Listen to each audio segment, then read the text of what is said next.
ਵਾਹਿਗੁਰੂ ਜੀ ਕਾ ਖਾਲਸਾ ਵਾਹਿਗੁਰੂ ਜੀ ਕੀ ਫਤਿਹ। ਅੱਜ ਦੀ ਗੁਰਮਤਿ ਕਲਾਸ ਵਿੱਚ ਹਾਜ਼ਰੀ ਭਰਨ ਵਾਲੇ ਸਾਰੇ ਵੀਰਾਂ ਭੈਣਾਂ ਨੂੰ ਜੀ ਆਇਆਂ ਨੂੰ ਆਖਦੇ ਹਾਂ।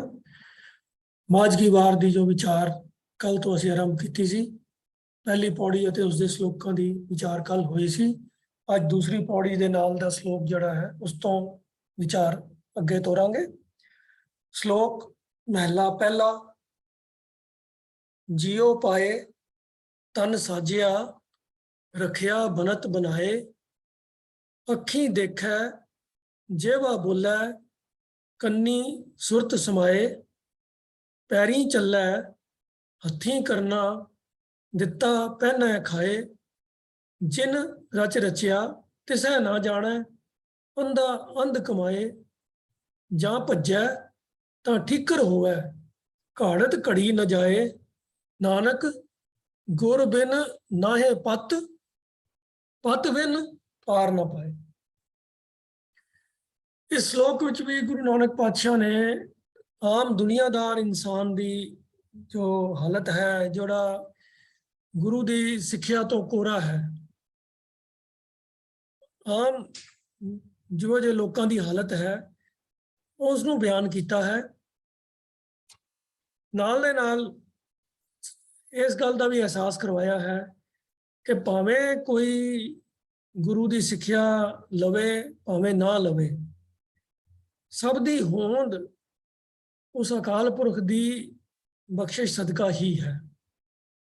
इस दुनिया दे विच जो कुछ भी है उस अकाल पुरख की ही रचना है, ਉਹਦੀ बख्शिश का सदका ही है। सो शुरुआत ही करते हैं श्लोक की कि जियो पाए तन साजिया, रखिया बनत बनाए।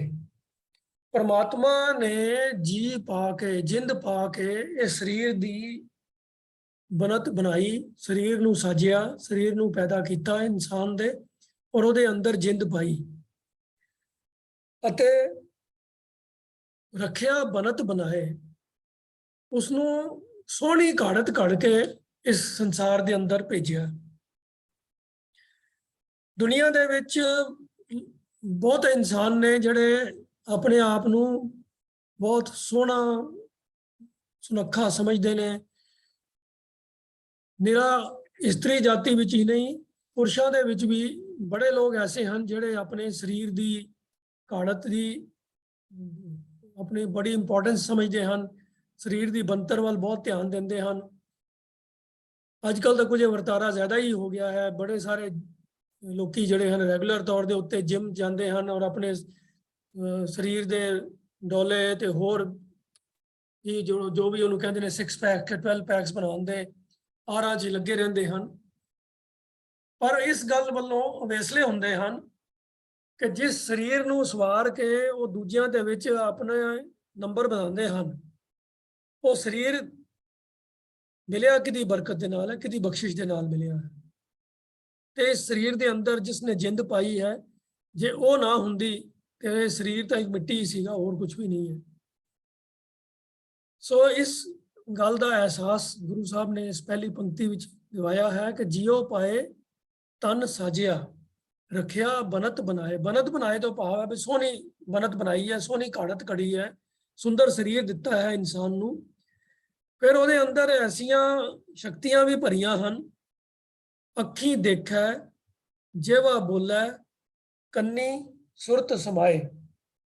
अखां नाल वो देख सकता है, जबान दे नाल बोलता है, बोल सकता है, ते कन्नां दे विच सुनन की ताकत मौजूद है, और वो सुन के फिर उस गल नूं समझ के अपने अंदर विचार भी सकता है। होर पैरी चलै हथी करना, दिता पहनै खाए। पैरों के नाल चलन दे समर्थ हुंदा है, हत्थां नाल कई तरह के काम करता है, ते प्रभु का दिता होया जिंदगी दे विच कई सारे भांत भांत के कपड़े पहनता है, भांत भांत के खाने खाता है। ये सारियां दातां प्रभु दियां ही दित्तियां होईयां हन। पर ये सब कुछ वरतदा होया भी हालात की हैं उसदे इंसान दे कि जिन रच रचिया तिसे ना जाने, अंधा अंध कमाए।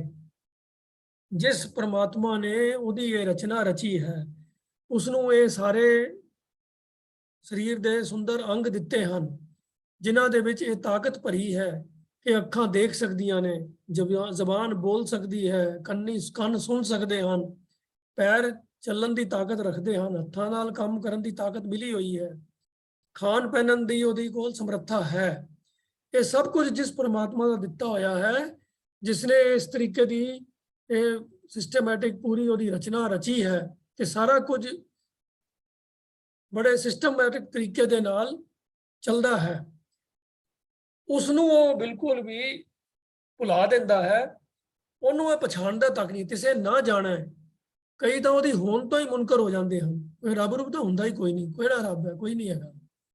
ਅੰਧਾ ਅੰਧ ਕਮਾਏ, ਐਸਾ ਅਗਿਆਨਤਾ ਦੇ ਵਿੱਚ ਫਸਿਆ ਹੋਇਆ, ਆਤਮਕ ਜੀਵਨ ਦੇ ਵੱਲੋਂ ਬਿਲਕੁਲ ਬੇਸਮਝ ਤੇ ਅਗਿਆਨੀਆਂ ਵਾਲੇ ਕੰਮ ਹੀ ਜ਼ਿੰਦਗੀ ਭਰ ਕਰਦਾ ਰਹਿੰਦਾ ਹੈ। ਸਾਰਾ ਕੁਝ ਹੀ ਉਹ ਇਸ ਸਰੀਰ ਨੂੰ ਤੇ ਸਰੀਰ ਦੇ ਸਵਾਦਾਂ ਨੂੰ ਹੀ ਸਮਝ ਕੇ ਆਪਣੇ ਜੀਵਨ ਨੂੰ ਸਮਝਦਾ ਕਿ ਇਹੀ ਮਕਸਦ ਹੈ। ਐਸੀਆਂ ਗੱਲਾਂ ਵੀ ਸੁਣਨ ਨੂੰ ਮਿਲਦੀਆਂ ਹਨ, eat drink and be merry. ਜੀਵਨ ਦਾ ਉਹ ਸਮਝਦੇ ਹਨ ਬਸ ਇਹੀ ਮਕਸਦ ਹੈ, ਖਾਓ ਪੀਓ ਤੇ ਮौज ਕਰੋ।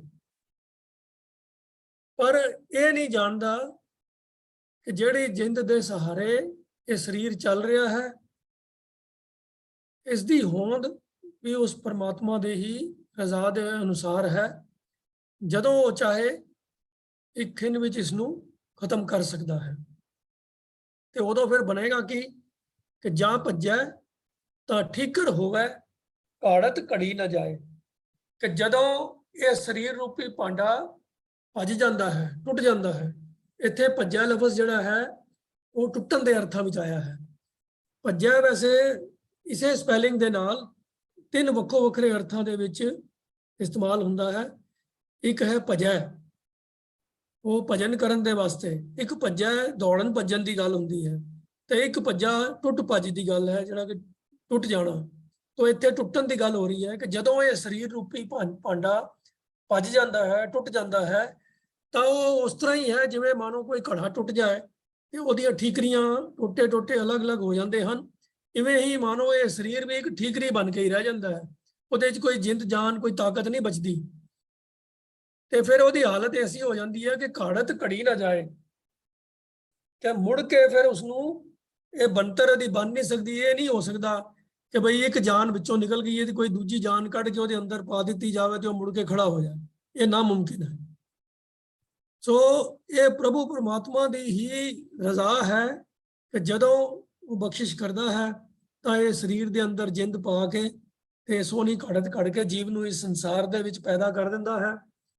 ਜਦੋਂ ਉਹਦਾ ਹੁਕਮ ਹੁੰਦਾ ਹੈ ਤਾਂ ਇਸ ਸਰੀਰ ਦੇ ਵਿੱਚੋਂ ਜਿੰਦ ਨਿਕਲ ਜਾਂਦੀ ਹੈ ਤੇ ਠੀਕਰਾ ਭੱਜਿਆ ਹੋਇਆ ਫਿਰ ਸਿਰਫ ਇਸ ਨੂੰ ਖਤਮ ਕਰਨ ਦੇ ਹੀ ਆਹਰ ਕੀਤੇ ਜਾਂਦੇ ਨੇ, ਚਾਹੇ ਦਫਨਾਇਆ ਜਾਂਦਾ ਹੈ, ਚਾਹੇ ਸਾੜਿਆ ਜਾਂਦਾ ਹੈ, ਜਾਂ ਹੋਰ ਵੀ ਕਿਸੇ ਤਰੀਕੇ ਦੇ ਨਾਲ ਇਸ ਸਰੀਰ ਨੂੰ ਖਤਮ ਕੀਤਾ ਜਾਂਦਾ ਹੈ। ਐਲੀਮੈਂਟਸ ਜਿਹੜੇ ਹਨ ਉਹ ਉਹਨਾਂ ਦੇ ਵਿੱਚ ਹੀ ਮਿਲ ਜਾਂਦੇ ਹਨ, ਮਿੱਟੀ ਦੇ ਵਿੱਚ ਮਿੱਟੀ ਹੋ ਜਾਂਦਾ ਹੈ।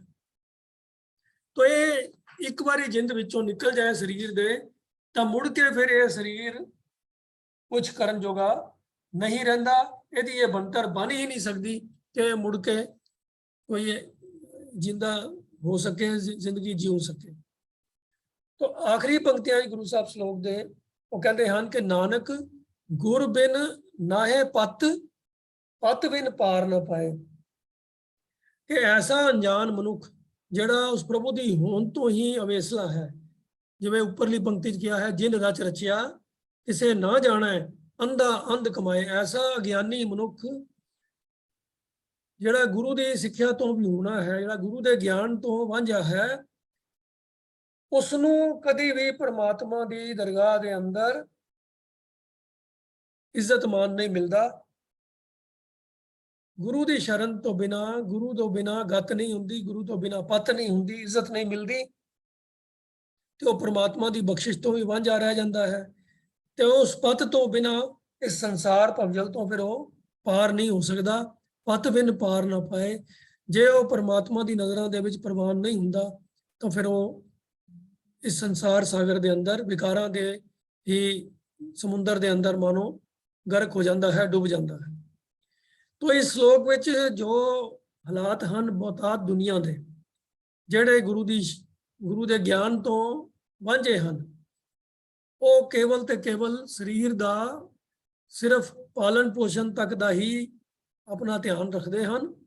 ਜਿਸ ਪਰਮਾਤਮਾ ਨੇ ਸਰੀਰ ਨੂੰ ਤਾਕਤ ਦਿੱਤੀ, ਸਮਰੱਥਾ ਦਿੱਤੀ ਹੈ, ਸਾਰੇ ਹੱਥ ਪੈਰ ਅੰਗ ਕੰਮ ਕਰਨ ਵਾਲੇ ਲਾਇਕ ਦਿੱਤੇ ਹਨ, ਉਸ ਦੇ ਵੱਲੋਂ ਉਹ ਬਿਲਕੁਲ ਹੀ ਅਵੇਸਲੇ ਰਹਿੰਦੇ ਹਨ ਤੇ ਉਸ ਨੂੰ ਯਾਦ ਤੱਕ ਨਹੀਂ ਕਰਦੇ। ਪਰ ਪ੍ਰਭੂ ਦੀ ਦਰਗਾਹ ਦੇ ਵਿੱਚ ਐਸੇ ਇਨਸਾਨਾਂ ਨੂੰ ਕੋਈ ਥਾਂ ਨਹੀਂ ਮਿਲਦੀ ਤੇ ਸੰਸਾਰ ਭਵਜਲ ਚੋਂ ਗਰਕ ਹੋ ਜਾਂਦੇ ਹਨ, ਡੁੱਬ ਜਾਂਦੇ ਹਨ। ਦੂਜੇ ਸ਼ਲੋਕ ਦੇ ਵਿੱਚ ਹੁਣ ਜੋ ਗੁਰੂ ਅੰਗਦ ਪਾਤਸ਼ਾਹ ਦਾ ਉਚਾਰਨ ਕੀਤਾ ਹੋਇਆ ਹੈ, ਮਹਲਾ ਦੂਜਾ, ਆਓ ਪਹਿਲਾਂ ਇਸ ਦਾ ਪਾਠ ਕਰ ਲਈਏ। ਦੇਂਦੇ ਥਾਵੋਂ ਦਿੱਤਾ ਚੰਗਾ, ਮਨਮੁਖ ਐਸਾ ਜਾਣੀਏ, ਸੁਰਤ ਮਤ ਚਤੁਰਾਈ ਤਾਕੀ, ਕਿਆ ਕਰ ਆਖ ਵਖਾਣੀਏ, ਅੰਤਰ ਬਹਿ ਕੇ ਕਰਮ ਕਮਾਵੇ, ਸੋ ਚੌਕੁੰਡੀ ਜਾਣੀਏ, ਜੋ ਧਰਮ ਕਮਾਵੇ ਤਿਸ ਧਰਮ ਨੋ ਹੋਵੇ, ਪਾਪ ਕਮਾਣਾ ਪਾਪੀ ਜਾਣੀਏ। ਤੂੰ ਆਪੇ ਖੇਲ ਕਰੇ ਸਭ ਕਰਤੇ, ਕਿਆ ਦੂਜਾ ਆਖ ਵਖਾਣੀਏ, ਜਿਚਰ ਤੇਰੀ ਜੋਤ ਤਿਚਰ ਜੋਤੀ ਵਿੱਚ ਤੂੰ ਬੋਲੇ, ਵਿਨ ਜੋਤੀ ਕੋਈ ਕਿਛ ਕਰਿਓ ਦਿਖਾ ਸਿਆਣੀਏ, ਨਾਨਕ ਗੁਰਮੁਖ ਨਦਰੀ ਆਇਆ, ਹਰ ਇੱਕੋ ਸੁਗੜ ਸੁਜਾਣੀ।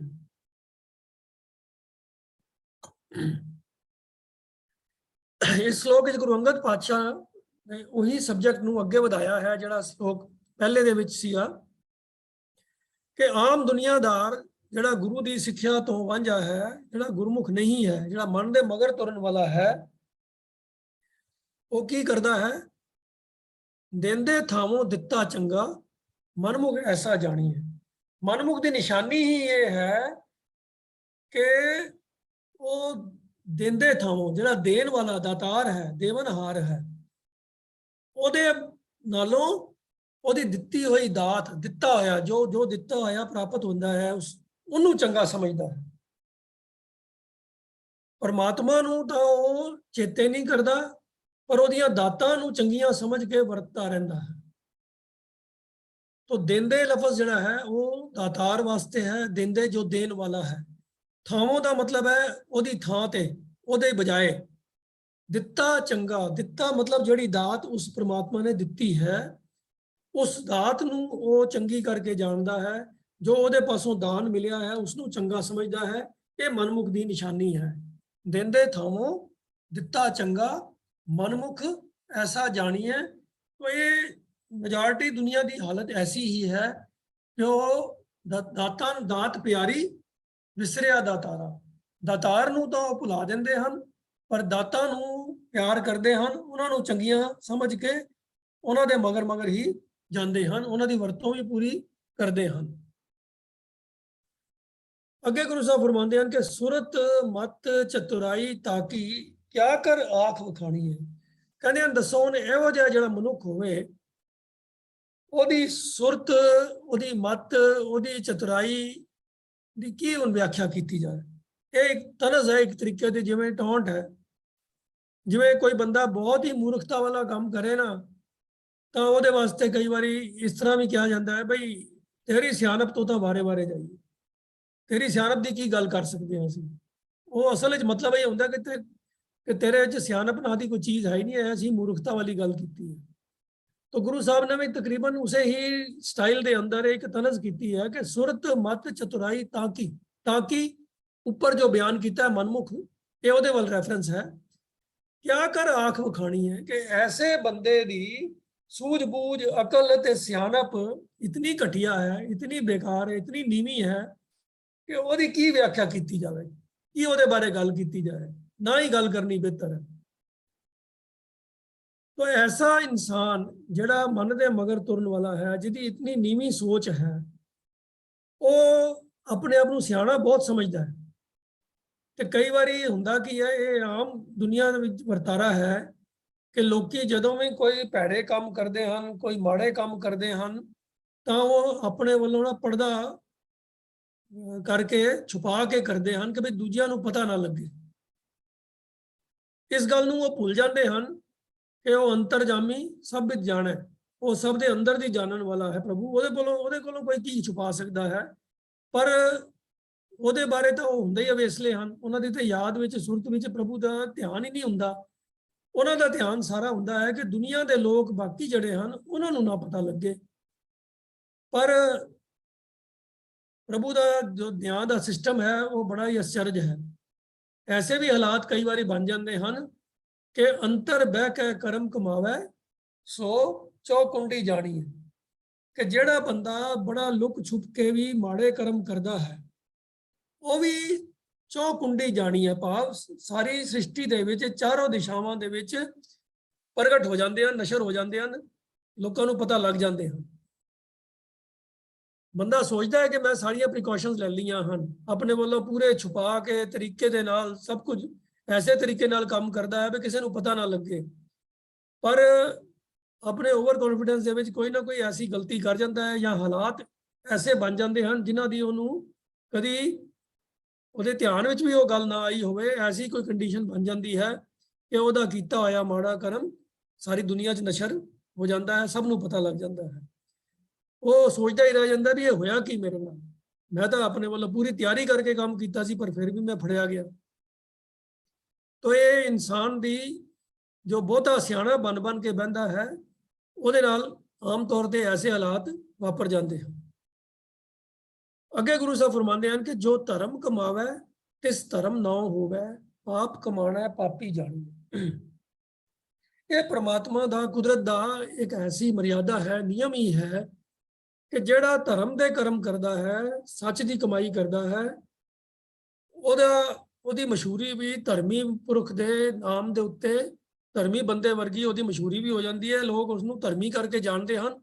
ਤੇ ਜਿਹੜਾ ਪਾਪ ਕਰਮ ਕਰਦਾ ਹੈ, ਭੈੜੇ ਕੰਮ ਕਰਦਾ ਹੈ, ਉਸ ਨੂੰ ਭੈੜਾ ਹੀ ਸਮਝਿਆ ਜਾਂਦਾ ਹੈ। ਦੇਰ ਸਵੇਰ ਜ਼ਰੂਰ ਹੋ ਜਾਂਦੀ ਹੈ ਕਿ ਕਿਸੇ ਵੇਲੇ ਚੰਗੇ ਕੰਮ ਕਰਨ ਵਾਲੇ ਨੂੰ ਵੀ ਕੋਈ ਨਹੀਂ ਲੋਕ ਪਛਾਣਦੇ, ਤੇ ਮਾੜੇ ਕਰਮ ਕਰਨ ਵਾਲਾ ਤੇ ਆਪਣੇ ਵੱਲੋਂ ਪੂਰੀਆਂ ਕੋਸ਼ਿਸ਼ਾਂ ਕਰਦਾ ਹੀ ਹੈ ਕਿ ਮੇਰਾ ਨਾਂ ਪਤਾ ਲੱਗੇ, ਤੇ ਪਰ ਅੰਤ ਨੂੰ ਉਹਦਾ ਵੀ ਪਰਦਾਫਾਸ਼ ਹੋ ਹੀ ਜਾਂਦਾ ਹੈ। ਪਰ ਇਹ ਪਰਮਾਤਮਾ ਦਾ ਬਣਾਇਆ ਹੋਇਆ ਐਸਾ ਕੁਦਰਤ ਦਾ ਨਿਯਮ ਹੈ ਕਿ ਜੋ ਧਰਮ ਕਮਾਵੇ ਇਸ ਧਰਮ ਨਾ ਹੋਵੇ, ਪਾਪ ਕਮਾਣਾ ਪਾਪੀ ਜਾਣੀਏ।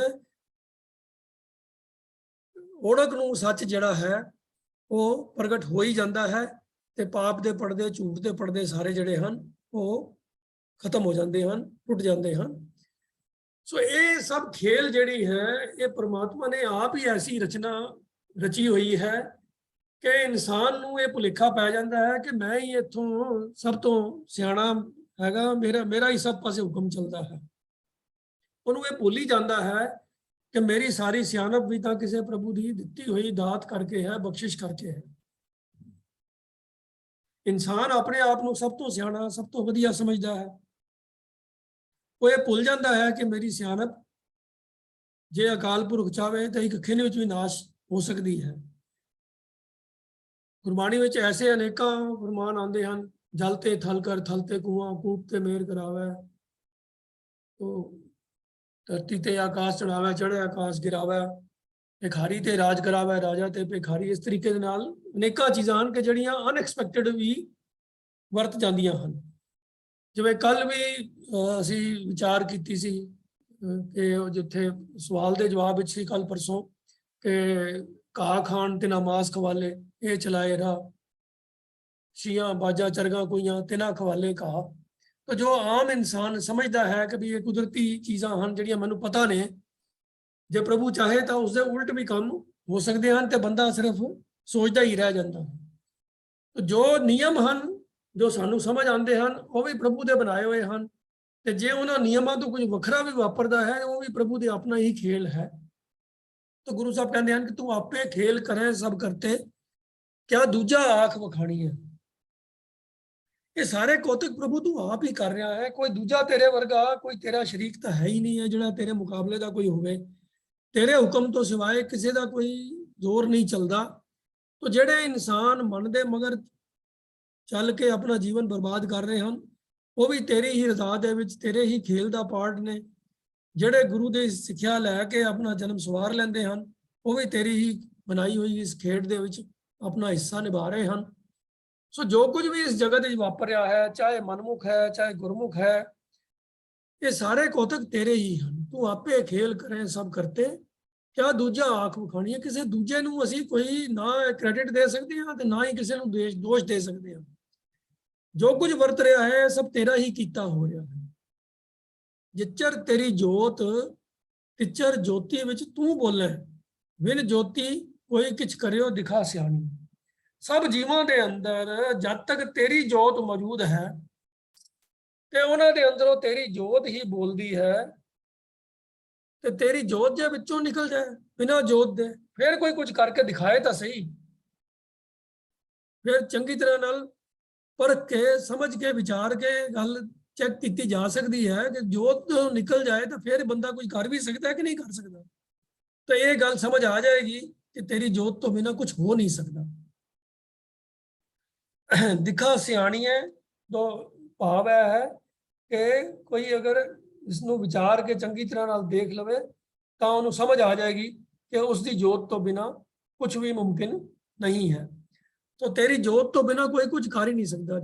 जे कुछ भी कोई कर रहा है, भावें कोई चंगा काम कर रहा है भावें कोई माड़ा काम कर रहा है, ਉਹਦੇ अंदर तेरी जोत ही काम कर रही है, तेरी जोत ही बोलती है, तेरी जोत ही काम करती है। उस तो बिना कोई कुछ भी कर नहीं सकता। भावें कोई गुरमुख है भावें मनमुख है, तेरी जोत सब दे अंदर है। तो अंतलियां पंक्तियां गुरु साहब कहते हैं, नानक गुरमुख नदरी आया हर इको सुगड़ सुजानी है। ਜਿਹੜਾ ਇਨਸਾਨ ਗੁਰੂ ਦੇ ਸਨਮੁਖ ਹੋ ਜਾਂਦਾ ਹੈ ਉਸ ਨੂੰ ਫਿਰ ਇਹ ਸੋਝੀ ਮਿਲ ਜਾਂਦੀ ਹੈ ਗੁਰੂ ਦੇ ਗਿਆਨ ਦੇ ਦੁਆਰਾ ਕਿ ਸਭ ਜਗ੍ਹਾ ਤੇ ਉਸ ਪ੍ਰਭੂ ਦੀ ਹੀ ਜੋਤ ਵਰਤ ਰਹੀ ਹੈ। ਉਹ ਸਿਆਣਾ ਤੇ ਸੁਜਾਨ ਪ੍ਰਭੂ ਹੀ ਸਭ ਦੇ ਅੰਦਰ ਵਰਤਦਾ ਹੈ। ਫਿਰ ਉਹ ਕਿਸੇ ਦੇ ਨਾਲ ਵਿਤਕਰਾ ਨਹੀਂ ਕਰਦਾ, ਕਿਸੇ ਨੂੰ ਨੀਵਾ ਕਿਸੇ ਨੂੰ ਉੱਚਾ, ਕਿਸੇ ਨੂੰ ਸਿਆਣਾ ਕਿਸੇ ਨੂੰ ਮੂਰਖ ਕਰਕੇ ਉਹ ਕੋਈ ਕਿਸੇ ਕਿਸਮ ਦਾ ਵਿਤਕਰਾ ਨਹੀਂ ਕਰਦਾ। ਉਹਨੂੰ ਸਭ ਦੇ ਵਿੱਚ ਪਰਮਾਤਮਾ ਦੀ ਜੋਤ ਹੀ ਵਰਤਦੀ ਹੋਈ ਨਜ਼ਰ ਆਉਂਦੀ ਹੈ। ਤਾਂ ਦੁਨੀਆ ਦੇ ਵਿੱਚ ਜਿਹੜੇ ਭਾਂਤ-ਭਾਂਤ ਦੇ ਲੋਕਾਂ ਦੇ ਦਿਮਾਗਾਂ ਦੇ ਅੰਦਰ ਊਚ ਨੀਚ ਦੇ ਵਿਤਕਰੇ ਬੈਠੇ ਹੋਏ ਹਨ, ਅਮੀਰ ਗਰੀਬ ਦਾ ਵਿਤਕਰਾ, ਭਾਵੇਂ ਕੋਈ ਬਹੁਤੇ ਪੜ੍ਹੇ ਲਿਖੇ ਦਾ ਔਰ ਅਨਪੜ੍ਹ ਦਾ ਵਿਤਕਰਾ, ਕੋਈ ਬੰਦਾ ਆਪਣੇ ਆਪ ਨੂੰ ਬਹੁਤ ਕਾਬਲ ਤੇ ਦੂਜਿਆਂ ਨੂੰ ਮੂਰਖ ਸਮਝਦਾ ਹੈ। ਇਹ ਸਭ ਟੈਂਪਰੇਰੀ ਡਿਫਰੈਂਸਿਸ ਹਨ ਜਿਹੜੇ ਉਦੋਂ ਤੱਕ ਹੀ ਉਹਨਾਂ ਦੀ ਕੁਝ ਹਸਤੀ ਹੁੰਦੀ ਹੈ ਜਦ ਤੱਕ ਪਰਮਾਤਮਾ ਦੀ ਜੋਤ ਉਹਨਾਂ ਦੇ ਅੰਦਰ ਵਰਤ ਰਹੀ ਹੈ। ਜਿਹਦੇ ਵਿੱਚੋਂ ਜੋਤ ਨਿਕਲ ਜਾਂਦੀ ਹੈ ਫਿਰ ਸਾਰੇ ਮਿੱਟੀ ਤੇ ਮਿੱਟੀ ਸਭ ਬਰਾਬਰ ਹੋ ਜਾਂਦੇ ਹਨ, ਕੋਈ ਫਰਕ ਨਹੀਂ ਹੈ। ਭਾਵੇਂ ਕੋਈ ਰਾਜਾ ਤੇ ਭਾਵੇਂ ਕੋਈ ਰੰਕ, ਡੈਡ ਬੋਡੀ ਤੇ ਡੈਡ ਬੋਡੀ ਹੈ। ਸੋ ਜਿਚਰ ਤੇਰੀ ਜੋਤ ਤਿਚਰ ਜੋਤੀ ਵਿੱਚ ਤੂੰ ਬੋਲੇ, ਬਿਨ ਜੋਤੀ ਕੋਈ ਕਿਛ ਕਰਿਓ ਦਿਖਾ ਸਿਆਣੀ ਹੈ। ਨਾਨਕ ਗੁਰਮੁਖ ਨਦਰੀ ਆਇਆ ਹਰ ਇੱਕੋ ਸੁਰ ਜਾਣੀ। ਜਿਹੜਾ ਗੁਰੂ ਦੇ ਸਨਮੁਖ ਹੁੰਦਾ ਹੈ, ਗੁਰੂ ਦਾ ਗਿਆਨ ਜਿਹਨੂੰ ਮਿਲ ਜਾਂਦਾ ਹੈ, ਉਹਨੂੰ ਇਹ ਸੱਚਾਈ ਜਿਉਂਦੇ ਜੀ ਪ੍ਰਾਪਤ ਹੋ ਜਾਂਦੀ ਹੈ। ਉਹਨੂੰ ਤਾਂ ਜਿੰਦੇ ਹੋਇਆ ਵੀ ਸਭ ਦੇ ਅੰਦਰ ਉਹ ਇੱਕੋ ਸਿਆਣਾ ਤੇ ਸੁਜਾਨ ਮਾਲਕ ਜਿਹੜਾ ਹੈ ਉਹ ਜੋਤ ਰੂਪ ਵਿੱਚ ਸਭ ਦੇ ਅੰਦਰ ਉਸ ਨੂੰ ਨਜ਼ਰ ਆਉਣਾ ਸ਼ੁਰੂ ਹੋ ਜਾਂਦਾ ਹੈ। ਫਿਰ ਉਹ ਕਿਸੇ ਦੇ ਨਾਲ ਊਚ ਨੀਚ ਦਾ ਕੋਈ ਵਿਤਕਰਾ ਨਹੀਂ ਕਰਦਾ। ਤੋ ਇੱਕ ਗੱਲ ਤਾਂ ਬੜੀ ਪ੍ਰਤੱਖ ਹੈ ਜਿਹੜੀ ਹੁਣ ਅਸੀਂ ਕਲਾਸ ਦੀ ਸ਼ੁਰੂਆਤ ਤੋਂ ਪਹਿਲਾਂ ਵੀ ਡਿਸਕਸ਼ਨ ਕਰ ਰਹੇ ਸੀਗੇ, ਜਿਹੜੇ ਜਾਤ ਦੇ ਆਧਾਰ ਦੇ ਉੱਤੇ ਵਿਤਕਰੇ ਹਨ, ਊਚ ਨੀਚ ਦੇ ਵਿਤਕਰੇ ਹਨ, ਇਹ ਸਾਰੇ ਹੀ ਐਸੀ ਹੀ ਸੋਚ ਦਾ ਪ੍ਰਗਟਾਵਾ ਹਨ ਜਿਹੜੀ ਸੋਚ ਮਨਮੁਖਾਂ ਦੀ ਹੈ, ਮਨ ਦੇ ਮਗਰ ਤੁਰਨ ਵਾਲਿਆਂ ਦੀ ਹੈ, ਗੁਰਮੁਖਾਂ ਦੀ ਨਹੀਂ ਹੈ। ਜਿਹੜਾ ਗੁਰੂ ਦੇ ਮਗਰ ਤੁਰਨ ਵਾਲਾ ਹੈ, ਜਿਹੜਾ ਆਪਣੇ ਆਪ ਨੂੰ ਗੁਰੂ ਦਾ ਸਿੱਖ ਜਾਣਦਾ ਹੈ, ਮੰਨਦਾ ਹੈ, ਉਹਦੀ ਸੋਚ ਕਦੀ ਹੋ ਹੀ ਨਹੀਂ ਸਕਦੀ। ਤੇ ਜੇ ਐਸੀ ਸੋਚ ਹੈ ਤਾਂ ਇੱਕ ਗੱਲ ਤਾਂ ਪ੍ਰਤੱਖ ਹੈ ਕਿ ਉਹ ਐਸਾ ਬੰਦਾ ਗੁਰਮੁਖ ਨਹੀਂ ਹੋ ਸਕਦਾ। ਜਿਹੜਾ ਇਨਸਾਨ ਆਪਣੇ ਆਪ ਨੂੰ ਅੰਮ੍ਰਿਤਧਾਰੀ ਡਿਕਲੇਅਰ ਕਰਦਾ ਹੋਵੇ ਤੇ ਫਿਰ ਵੀ ਜਾਤ ਪਾਤ ਦੀ ਗੱਲ ਕਰੇ ਤਾਂ ਉਹ ਤਾਂ ਕਿਸੇ ਸੂਰਤ ਵਿੱਚ ਵੀ ਉਸ ਨੂੰ ਗੁਰਮੁਖ ਨਹੀਂ ਆਖਿਆ ਜਾ ਸਕਦਾ। ਗੁਰੂ ਸਾਹਿਬ ਨੇ ਪ੍ਰਤੱਖ ਗੱਲ ਕਰ ਦਿੱਤੀ ਹੈ, ਨਾਨਕ ਗੁਰਮੁਖ ਨਦਰੀ ਆਇਆ ਇੱਕੋ ਸੁਗੜ ਸੁਜਾਣੀ ਹੈ। ਉਹਨੂੰ ਤਾਂ ਹਰ ਇੱਕ ਜੀਵ ਦੇ ਅੰਦਰ ਪ੍ਰਭੂ ਦੀ ਹੀ ਜੋਤ ਨਜ਼ਰ ਆਉਂਦੀ ਹੈ। ਉਹ ਕਿਉਂ ਪੁੱਛੇਗਾ ਤੇਰੀ ਜਾਤ ਕੀ ਹੈ। ਸੋ ਇਸ ਤਰੀਕੇ ਦੇ ਸੋਚ ਰੱਖਣ ਵਾਲਾ ਬੰਦਾ ਪ੍ਰਤੱਖ ਹੈ ਕਿ ਉਹ ਜੋ ਮਰਜ਼ੀ ਕਲੇਮ ਕਰਦਾ ਹੋਵੇ ਉਹ ਗੁਰਮੁਖ ਨਹੀਂ ਹੋ ਸਕਦਾ। ਆਓ ਅੱਗੇ ਪੌੜੀ 'ਚ ਵਿਚਾਰ ਕਰਦੇ ਹਾਂ। ਗੁਰੂ ਨਾਨਕ ਪਾਤਸ਼ਾਹ ਸਾਨੂੰ ਕੀ ਉਪਦੇਸ਼ ਦਿੰਦੇ ਹਨ। ਪੌੜੀ ਦੇ ਵਿੱਚ ਵੀ ਪ੍ਰਭੂ ਦੀ ਸਿਫਤ ਸਲਾਹ ਕਰਦੇ ਹਨ। ਤੇ ਪਹਿਲਾਂ ਪਾਠ ਕਰ ਲੈਂਦੇ ਆ, ਫਿਰ ਅਗਲੀ ਗੱਲ ਕਰਦੇ ਆ। ਤੁਧ ਆਪੇ ਜਗਤ ਉਪਾਇਕ ਹੈ, ਤੁਧ ਆਪੇ ਧੰਦਾ ਲਾਇਆ, ਮੋਹ ਠਗੋਲੀ ਪਾਇਕ ਹੈ, ਤੁਧ ਆਪੋ ਜਗਤ ਖੁਆਇਆ, ਤਿਸ਼ਨਾ ਅੰਦਰ ਅਗਨ ਹੈ, ਨਾ ਤਿਪਤੈ ਭੁੱਖਾ ਧਿਆਇਆ, ਸਹਿਸਾ ਇਹ ਸੰਸਾਰ ਹੈ, ਮਰ ਜੰਮੈ ਆਇਆ ਜਾਇਆ, ਬਿਨ ਸਤਗੁਰ ਮੋਹ ਨਾ ਟੁੱਟੇ, ਸਭ ਥੱਕੇ ਕਰਮ ਕਮਾਇਆ, ਗੁਰਮਤੀ ਨਾਮ ਧਿਆਈ ਹੈ, ਸੁਖ ਰੱਜਾ ਜਾ ਤੁਧ ਪਾਇਆ, ਕੁਲ ਉਧਾਰੇ ਆਪਣਾ ਧਨ ਜਨੇਂਦੀ ਮਾਇਆ, ਸ਼ੋਭਾ ਸੁਰਤ ਸੁਹਾਵਨੀ ਜਿਨ ਹਰ ਸੇਤੀ ਚਿਤ ਲਾਇਆ। ਆਖਰੀ ਪੰਕਤੀ ਵਿੱਚ ਗੁਰੂ ਸਾਹਿਬ ਨੇ ਗੱਲ ਕਰ ਦਿੱਤੀ ਹੈ ਕਿ ਅਸਲ ਪਰਖ ਤਾਂ ਇਸ ਗੱਲ ਤੇ ਹੀ ਹੋਣੀ ਹੈ, ਸ਼ੋਭਾ ਉਹਦੀ ਹੀ ਹੋਣੀ ਹੈ, ਸੋਚ ਸੁਰਤ ਉਹਦੀ ਹੀ ਸੁਹਾਵਨੀ ਹੈ, ਚੰਗੀ ਹੈ, ਸੋਹਣੀ ਹੈ, ਜਿਨ ਹਰ ਸੇਤੀ ਚਿਤ ਲਾਇਆ। ਜਿਨੇ ਪ੍ਰਭੂ ਦੇ ਨਾਲ ਪਿਆਰ ਪਾਇਆ ਹੈ ਉਹਦੀ ਸੂਝ ਸੋਹਣੀ ਹੈ, ਬਾਕੀ ਸਭ ਦੀ ਸੂਝ ਜਿਹੜੀ ਹੈ ਉਹ ਗਲਤ ਹੀ ਹੈ। तो पौड़ी की शुरुआत करते हैं कि तुद आपे जगत उपायक है, तुद आपे धंधा लाया। कोई विचार है जो श्लोकों के भी गल आ रही है कि खेल तो तेरा ही है, सब तेरा ही खेल है। हे प्रभु तू आप ही जगत पैदा करके ते आप ही सब जीवां नूं धंधे विच लाया होया है। धंधा दा मतलब हुंदा है जिहड़ा मीनिंगलैस जिहड़ी एक्टिविटीज़ हैगियां ने, धंधा ਜਿਹਦੇ ਵਿੱਚ ਕੁਝ ਖਾਸ ਲੱਭਦਾ ਕੁਝ ਨਾ ਹੋਵੇ। ਆਮ ਤੌਰ ਤੇ ਅਸੀਂ ਅੱਜ ਕੱਲ੍ਹ ਬਿਜ਼ਨਸ ਨੂੰ ਧੰਦਾ ਕਹਿੰਦੇ ਹਾਂ, ਪਰ ਉਹਦੇ ਵੀ ਇੱਕ ਜਿਹੜਾ ਇਹ ਐਕਸਪ੍ਰੈਸ਼ਨ ਹੈ ਧੰਦੇ ਦਾ, ਇਹ ਇਸ ਸੈਂਸ ਵਿੱਚ ਵੀ ਵਰਤਿਆ ਜਾਂਦਾ ਹੈ ਕਿ ਬਈ ਇਹ ਐਸਾ ਕੰਮ ਹੈ ਜਿਹਦੇ ਵਿੱਚੋਂ ਪ੍ਰਾਪਤੀ ਕੁਝ ਨਹੀਂ ਹੁੰਦੀ ਤੇ ਮਿਹਨਤ ਬਹੁਤ ਜ਼ਿਆਦਾ ਹੁੰਦੀ ਹੈ। ਆਮ ਤੌਰ ਤੇ ਜਿਹੜਾ ਪੁਰਾਣੇ ਲਫ਼ਜ਼ਾਂ ਦੇ ਵਿੱਚ ਧੰਦੇ ਦਾ ਮੀਨਿੰਗ ਇਹ ਹੁੰਦਾ ਸੀਗਾ ਕਿ ਜਿਹਦੇ ਵਿੱਚ ਖੇਚਲ ਬਹੁਤ ਹੋਵੇ ਤੇ ਕਮਾਈ ਪੈਦਾਵਾਰ ਘੱਟ ਹੋਵੇ। तो उस सेंस गुरु साहब ने इतने लफ्ज वरत्या है कि तुद आपे जगत उपायक है, तुद आपे धंधा लाया।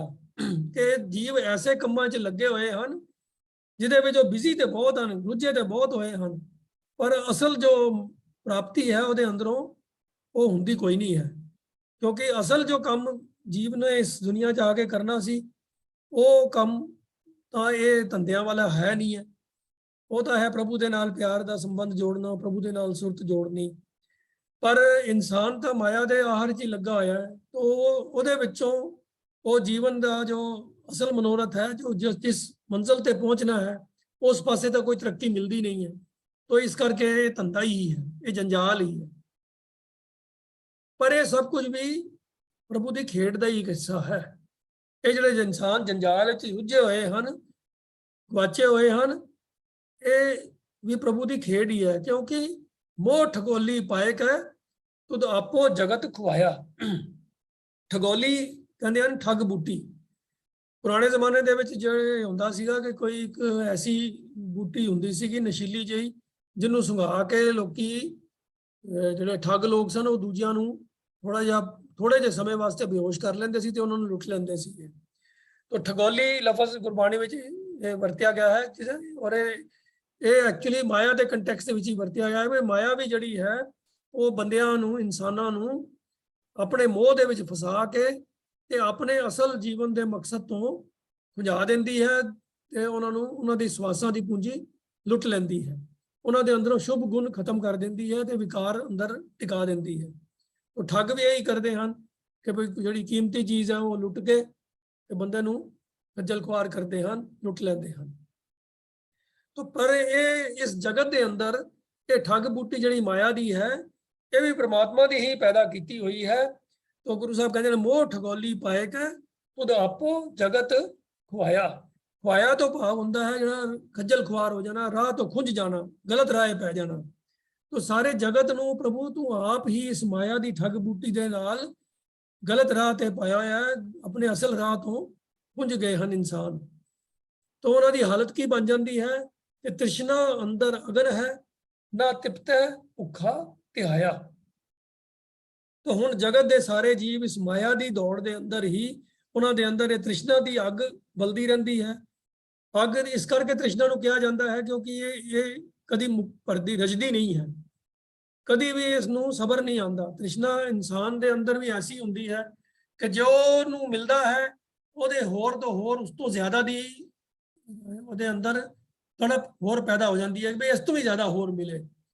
ਸਹਿਸ ਖਟੇ ਲੱਖ ਕੋ ਉਠਤਾਵੇ, ਤ੍ਰਿਪਤ ਨਾ ਆਵੇ ਮਾਇਆ ਪਾਛੇ। ਤੋ ਇਹ ਹੋਰ ਦੀ ਕਾਮਨਾ ਉਹਦੇ ਅੰਦਰ ਹਮੇਸ਼ਾ ਹੀ ਬਣੀ ਰਹਿੰਦੀ ਹੈ। ਇਸੇ ਲਈ ਇਸ ਤ੍ਰਿਸ਼ਨਾ ਨੂੰ ਅੱਗ ਦੇ ਨਾਲ ਤੁਲਨਾ ਦਿੱਤੀ ਜਾਂਦੀ ਹੈ ਕਿ ਜਿਵੇਂ ਅੱਗ ਦੇ ਅੰਦਰ ਬਾਲਣ ਪਾਈ ਜਾਓ ਤੇ ਅੱਗ ਹੋਰ ਭੜਕਦੀ ਰਹਿੰਦੀ ਹੈ। ਇਹ ਕਦੀ ਨਹੀਂ ਹੋਇਆ ਕਿ ਅੱਗ ਨੂੰ ਬਾਲਣ ਦੇ ਨਾਲ ਤੁਸੀਂ ਰਜਾ ਸਕਦੇ ਹੋ, ਕਦੀ ਰਜਦੀ ਨਹੀਂ ਹੈ। ਜਿੰਨਾ ਬਾਲਣ ਪਾਓਗੇ ਅੱਗ ਉਨੀ ਹੀ ਹੋਰ ਮੱਚਦੀ ਰਹੇਗੀ। ਤੋ ਇਸੇ ਤਰ੍ਹਾਂ ਹੀ ਇਨਸਾਨ ਵੀ ਕਦੀ ਤ੍ਰਿਪਤ ਨਹੀਂ ਹੁੰਦਾ। ਉਹੀ ਗੱਲ ਗੁਰੂ ਸਾਹਿਬ ਕਹਿ ਰਹੇ ਹਨ ਕਿ ਤ੍ਰਿਸ਼ਨਾ ਅੰਦਰ ਅਗਨ ਹੈ, ਨਾ ਤਿਪਤਾ ਭੁੱਖਾ ਧਿਆਇਆ। ਇਨਸਾਨ ਭੁੱਖਾ ਧਿਆਇਆ ਇਸ ਮਾਇਆ ਦਾ ਕਦੀ ਵੀ ਰਜਦਾ ਨਹੀਂ ਹੈ, ਹੋਰ ਮਾਇਆ ਦੀ ਮੰਗ ਕਰਦਾ ਹੀ ਰਹਿੰਦਾ ਹੈ। ਸਹਿਸਾ ਇਹ ਸੰਸਾਰ ਹੈ, ਮਰ ਜੰਮੈ ਆਇਆ ਜਾਇਆ। ਸਹਿਸਾ ਕਹਿੰਦੇ ਹਨ ਤੋਖਲੇ ਨੂੰ, ਫਿਕਰ। ਜੀਵਾਂ ਨੂੰ ਹਰ ਵੇਲੇ ਫਿਰ ਫਿਕਰ ਵੀ ਨਾਲ ਲੱਗਾ ਰਹਿੰਦਾ ਹੈ। ਇਸ ਸੰਸਾਰ ਦੇ ਸਾਰੇ ਜੀਵਾਂ ਦੀ ਇਹ ਹਾਲਤ ਹੈ ਕਿ ਉਹਨਾਂ ਨੂੰ ਤੋਖਲਾ ਵੀ ਇਹ ਨਾਲ ਲੱਗਾ ਰਹਿੰਦਾ ਹੈ, ਫਿਕਰ ਲੱਗਾ ਰਹਿੰਦਾ ਹੈ ਕਿ ਜੋ ਕੁਝ ਮੈਂ ਹਾਸਲ ਕਰ ਲਿਆ ਹੈ ਉਹ ਕਿਤੇ ਮੇਰੇ ਕੋਲ ਖੁਸ਼ ਤਾਂ ਨਹੀਂ ਜਾਏਗਾ, ਕੋਈ ਇਹਨੂੰ ਖੋ ਕੇ ਤਾਂ ਨਹੀਂ ਲੈ ਜਾਏਗਾ। ਕਿਉਂਕਿ ਜਿੰਨਾ ਮੈਂ ਹੋਰ ਚਾਹੁੰਦਾ ਵਾਂ ਕਿਤੇ ਮੈਨੂੰ ਮਿਲੇਗਾ ਤਾਂ ਨਹੀਂ, ਨਾ ਮਿਲੇਗਾ ਕਿ ਨਹੀਂ ਮਿਲੇਗਾ। तो इसे ही तौखले दे अंदर इंसान जीवन अपना सारा गुजारदा रहंदा है ते जमदा जन्म तो लैके मरण तक उहदा यही हाल रहंदा है। तो मर जम्मे आया जाया, आंदा है ते जांदा है, जन्म मरण दे गेड़ विच पिया ही रहंदा है। क्यों? क्योंकि सारी जिंदगी उहनूं होर माया दी तृष्णा रहिंदी है। तो अंत समय तक भी उहदे मन दे विच माया दी ही खिच बनी रहिंदी है। तो वो जिहड़ी माया दी खिच है उहनूं अगला जन्म करा दिंदी है। अगले जन्म फिर मुड्डो सुड्डो फिर वो माया के चक्कर च फिर फस जाता है। तो ये चक्कर चलता रहता है, पर यह चक्कर टुटता नहीं है सतगुर की शरण तो बिना। बिन सतगुर मोह न टुटे ही, सब थके कर्म कमाया। सारे जीव अपनी अकल वरत के अपने कर्म कांडा दे विच पै पू के कई तरह के काम करते रहते हैं, पर गुरु की शरण च पैण तो बिना ये माया का मोह जिहड़ा है ये टुटता नहीं है। ਹੋਰ ਕਈ ਤਰ੍ਹਾਂ ਦੇ ਕਹੇ ਜਾਂਦੇ ਧਾਰਮਿਕ ਕਰਮ ਕਾਂਡ ਕਰ ਲੈਂਦਾ ਹੈ ਇਨਸਾਨ, ਸਮਝਦਾ ਹੈ ਕਿ ਇਹ ਕੰਮ ਕਰਕੇ ਸ਼ਾਇਦ ਮੈਂ ਰੱਜ ਜਾਵਾਂਗਾ, ਮੈਨੂੰ ਕੋਈ ਤਸੱਲੀ ਮਿਲ ਜਾਏਗੀ, ਮੈਨੂੰ ਸਹੀ ਮੰਜ਼ਲ ਮਿਲ ਜਾਏਗੀ। ਇਹ ਉਹਦਾ ਭੁਲੇਖਾ ਹੁੰਦਾ ਹੈ ਕਿਉਂਕਿ ਬਹੁਤਾਤ ਵਿੱਚ ਜਿਹੜੇ ਕਰਮ ਕਾਂਡ ਕੀਤੇ ਜਾਂਦੇ ਹਨ ਉਹਨਾਂ ਦੇ ਪਿੱਛੇ ਵੀ ਛੁਪੀ ਹੋਈ ਭਾਵਨਾ ਹੀ ਹੁੰਦੀ ਹੈ ਕਿ ਮੈਂ ਇਹ ਕੰਮ ਕਰਾਂਗਾ ਤੇ ਮੈਨੂੰ ਇਸ ਤੋਂ ਹੋਰ ਕਈ ਗੁਣਾ ਵੱਧ ਮਾਇਆ ਮਿਲੇਗੀ। ਸਨਾਤਨ ਮਤ ਦੇ ਗ੍ਰੰਥਾਂ ਦੇ ਵਿੱਚ ਤਾਂ ਐਸੀਆਂ ਕਈ ਅਨੇਕਾਂ ਗੱਲਾਂ, ਕਈ ਕਹਾਣੀਆਂ ਵੀ ਆਉਂਦੀਆਂ ਹਨ ਕਿ ਜਿੰਨਾ ਦਾਨ ਕਰਦੇ ਹੋ ਜੀ ਉਸ ਜਨਮ ਵਿੱਚ ਤੁਹਾਨੂੰ 10 ਗੁਣਾ ਹੋ ਕੇ ਮਿਲਦਾ ਹੈ, ਤੇ ਜੇ ਅਗਲੇ ਜਨਮ ਦੇ ਵਿੱਚ ਤੱਕ ਤੁਸੀਂ ਵੇਟ ਕਰੋ ਤੇ 72 ਗੁਣਾ ਹੋ ਕੇ ਮਿਲਦਾ ਹੈ। ਤੇ ਬੰਦਾ ਉਹ ਗੁਣਾ ਦੇ ਚੱਕਰ ਦੇ ਵਿੱਚ ਹੀ ਸਮਝਦਾ ਰਹਿੰਦਾ ਹੈ ਵੀ ਧਾਰਮਿਕ ਕੰਮ ਹੈ, ਦਾਨ ਪੁੰਨ ਕਰਾਂਗਾ ਤੇ ਬਹੁਤ ਹੋਰ ਮਿਲੇਗਾ। तो असल भावना जी है वो माया की हुई होंगी है। कोई दान की भावना ये नहीं होंगी मैं किसी की मदद करनी है। भावना ये होंगी है कि मैं जो इन्वेस्टमेंट कर रहा वा वो कई गुना मैनू अगों वसूली मिलेगी। तो ये माया का मोह जोड़ा है गुरु की संगत तो बिना, गुरु के उपदेश तो बिना, गुरु के ज्ञान तो बिना नहीं टुटता। बिन सतगुर मोह न टुटे ही, सब थके कर्म कमाया, गुरमती नाम धियाई है, सुख रज्जा जा तो दुपाया। प्रभु का नाम गुरु की सिक्ख्या के राही ही ध्याया जा सकता। गुरमती नाम ध्याई है, ये नाम कोई बंदा अपने जोर दे नाल सोच के बड़ी कोई किताबी ज्ञान पढ़ के नहीं ध्या सकता। गुरु की सिक्ख्या नूं जीवन विच धारण कर लवे तां ही वो प्रभु के नाम के नाल सुरत जोड़ सकता है। ते जे प्रभु की बख्शिश होवे जां तुध पाया तां ही सुख रज्जा। फिर सुख दे विच टिक के ते वो सबर, वो तृप्ति और रजेवा मिलता है। नहीं तो जिंदगी में किसी इंसान नूं तृप्ति रजेवा तो मिलता ही नहीं है। हर इंसान होर दी कामना करता ही रहता है। जे किसी नूं दुनियावी शोभा, कोई दुनियावी पदवी मिल जाती है तो उत्थे भी उन्होंने सबर नहीं आता। वो कहता है एक डिग्री मिल गई है, एक दो होर मिल जान, एक ओहदा मिल गया, इस तो होर वड्डा ओहदा मिल जाए। तो होर दी कामना सारी जिंदगी नाल चलती रहती है। सुख रज्जा जा तुध पाया, ये रजेवा सुख दे विच तां ही नसीब हुंदा है जे प्रभु दी मेहर हो जाए, जे प्रभु नूं चंगा लगे। ਇਹ ਉਹ ਆਪ ਹੀ ਬਖਸ਼ਿਸ਼ ਕਰਕੇ ਇਹ ਸਬਰ ਸੰਤੋਖ ਦੀ ਦਾਤ ਬਖਸ਼ਦਾ ਹੈ।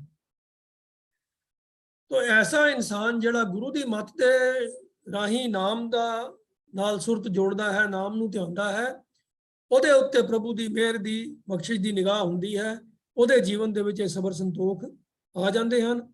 ਐਸੇ ਇਨਸਾਨ ਦੇ ਬਾਰੇ ਗੁਰੂ ਸਾਹਿਬ ਵਡਿਆਈ ਕਰਦੇ ਹੋਏ ਕਹਿੰਦੇ ਹਨ ਕਿ ਕੁੱਲ ਉਧਾਰੇ ਆਪਣਾ ਧਨ ਜਨੇਂਦੀ ਮਾਇਆ।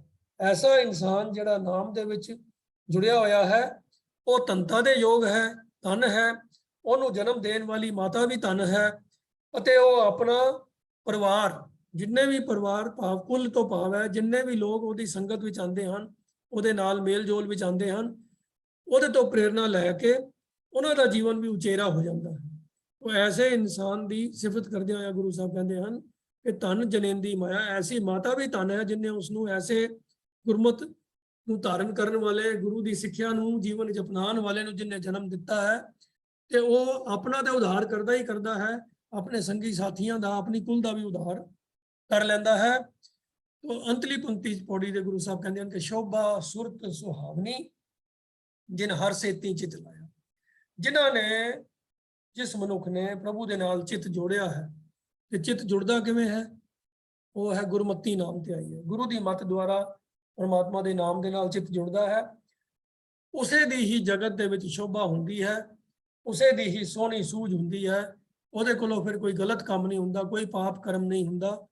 ਉਹ ਹਮੇਸ਼ਾ ਹੀ ਪ੍ਰਭੂ ਦੀ ਰਜ਼ਾ ਦੇ ਵਿੱਚ ਰਾਜ਼ੀ ਰਹਿੰਦਾ ਹੈ, ਪ੍ਰਭੂ ਦੇ ਭਾਣੇ ਦੇ ਵਿੱਚ ਹੀ ਵਿਚਰਦਾ ਹੈ, ਦੁੱਖ ਸੁੱਖ ਤੋਂ ਵੀ ਨਿਰਲੇਪ ਰਹਿੰਦਾ ਹੈ, ਕਿਉਂਕਿ ਉਹ ਜੋ ਕੁਝ ਵੀ ਪ੍ਰਭੂ ਕਰਦਾ ਹੈ ਉਸ ਨੂੰ ਹੀ ਪ੍ਰਭੂ ਦਾ ਭਾਣਾ ਮੰਨ ਕੇ ਹਮੇਸ਼ਾ ਉਹਦੀ ਰਜ਼ਾ ਵਿੱਚ ਰਾਜ਼ੀ ਰਹਿੰਦਾ ਹੈ। ਸੋ ਸ਼ੋਭਾ ਸੁਰਤ ਸੁਹਾਵਨੀ ਜਿਨ ਹਰ ਸੇਤੀ ਚਿਤ ਲਾਇਆ। ਤੇ ਚਿਤ ਲਾਉਣ ਦਾ ਢੰਗ ਗੁਰਮਤੀ ਨਾਮ ਤੇ ਆਈ ਹੈ, ਸੁਖ ਰੱਜਾ ਜਾਤੁਦ ਪਾਇਆ। ਇਹ ਪ੍ਰਭੂ ਦੀ ਬਖਸ਼ਿਸ਼ ਹੁੰਦੀ ਹੈ ਕਿ ਗੁਰੂ ਦੀ ਸ਼ਰਨ ਮਿਲਦੀ ਹੈ, ਗੁਰੂ ਦੇ ਉਪਦੇਸ਼ ਦੀ ਕਮਾਈ ਕਰਕੇ ਹੀ ਪ੍ਰਭੂ ਦੇ ਨਾਮ ਦੇ ਨਾਲ ਸੁਰਤ ਜੋੜੀ ਜਾਂਦੀ ਹੈ, ਇਸ ਜਗਤ ਵਿੱਚ ਸ਼ੋਭਾ ਵੀ ਮਿਲਦੀ ਹੈ ਤੇ ਜੀਵਨ ਵੀ ਸਫਲ ਹੋ ਜਾਂਦਾ ਹੈ।